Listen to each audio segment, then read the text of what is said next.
Etika pemakaian penjawat awam. Hai semua, jom kita lihat etika pemakaian penjawat awam. Penjawat awam adalah cerminan kerajaan. Penampilan yang kemas dan sopan bukan sekadar keperluan, ia lambang integriti, profesionalisme dan maruah perkhidmatan awam.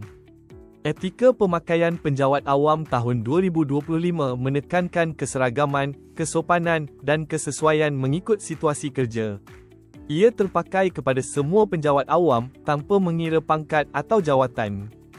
Pekeliling Perkhidmatan Sumber Manusia, MIPSM, Ceraian Up 7.2.3, etiket pakaian dan penampilan pegawai awam berkuat kuasa. 6 Januari 2025. Pembatalan 5 rujukan iaitu Pekeliling Perkhidmatan Surat Pekeliling dan Surat Edaran tahun 1985, 2005, 2006, 2013 dan 2023.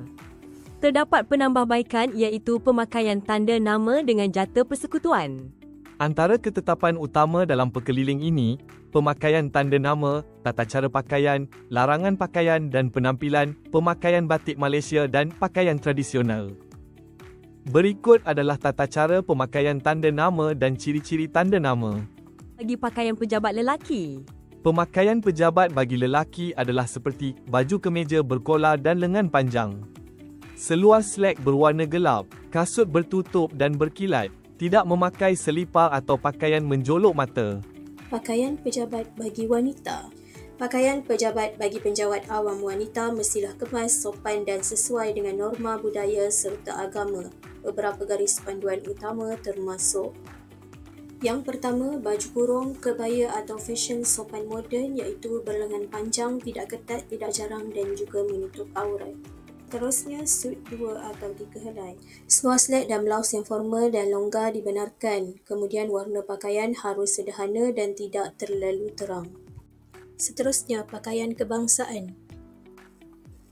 Pakaian kebangsaan dipakai terutamanya pada hari Isnin atau ketika majlis rasmi. Pegawai lelaki Muslim digalakkan memakai baju Melayu lengkap, bersamping dan bersongkok.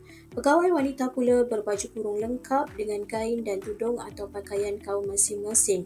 Warna pakaian harus sesuai dengan suasana kerja dan tidak terlalu terang atau bercorak keterlaluan.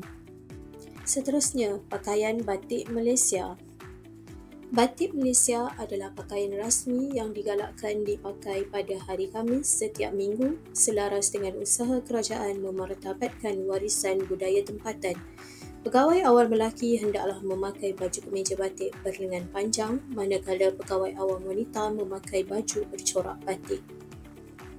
Baju korporat biasanya dipakai pada hari-hari tertentu seperti hari Isnin atau Jumaat, bergantung kepada arahan jabatan masing-masing. Ciri-cirinya termasuk lengan panjang atau pendek, bergantung kepada reka bentuk yang diluluskan jabatan. Warna dan logo rasmi jabatan, agensi tertera di baju. Seluar slek, lelaki atau kain, skrt labuh, wanita. Berkasut kulit atau kasut bertutup, pakaian seragam. Digunakan oleh agensi, jabatan tertentu seperti polis, tentera, bomba, JPJ, Kastam, APM perlu memakai uniform rasmi lengkap. Uniform ini perlu dipakai mengikut ketetapan hari atau waktu bertugas rasmi. Pakaian tidak sopan atau tidak sesuai untuk penjawat awam semasa bertugas. Untuk lelaki, seluar jeans koyak atau ketat, t-shirt berkolar bulat tanpa logo jabatan, selipar atau sandal, pakaian yang menjolok mata, terlalu kasual. Untuk wanita, pakaian ketat, jarang atau terlalu singkat. Blaus tanpa lengan, jika tidak disertakan dengan jaket, skrt pendek atas lutut, jeans koyak atau ketat, kasut terbuka, berbentuk sandal.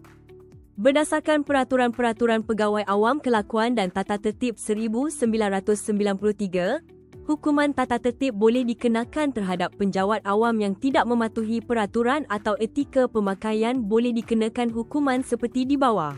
Sebagai penjawat awam, penampilan kita mencerminkan integriti dan profesionalisme perkhidmatan awam. Marilah kita sentiasa berpakaian dengan sopan, kemas dan mengikut garis panduan yang telah ditetapkan. Etika pemakaian bukan sekadar peraturan, ia adalah cerminan jati diri dan tanggungjawab kita kepada negara. Bersama kita kekalkan imej cemerlang penjawat awam.